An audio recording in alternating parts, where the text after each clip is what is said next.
igadwat uno rin mapasabak na Pasko sa batis ng Bakawan. Dali na maiganwat ito naman December 11. Iti agtabang katawan na 2021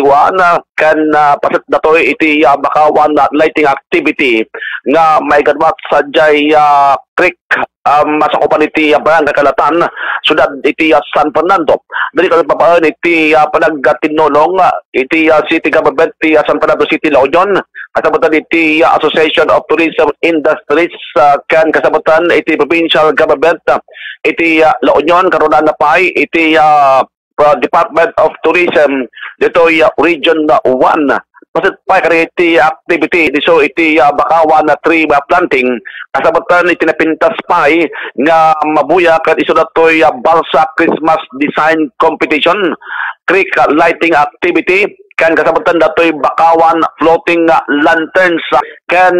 daytoy manamnamang road nga adunto dagitoy agabuya iti daytoy nga aktibidad tapos kat makita na ken marikna damot iti espiritu iti Paskwa dagitoy nga aktibidad nga may ganwat iti syudad iti San Fernando nga nairot iti panag palagip iti City Government iti San Fernando City La Union Aragiti agatinda aragitoy aktibidad nga mang pangayon iti Christmas iti panagtumpal iti minimum health standards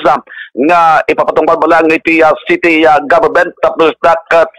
agtutuloy nga awan dagitay mapasama kun awan iti apektado iti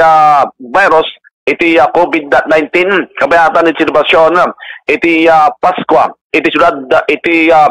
San Fernando. Malaksid na rito ikat madamaputan iti panakaisagana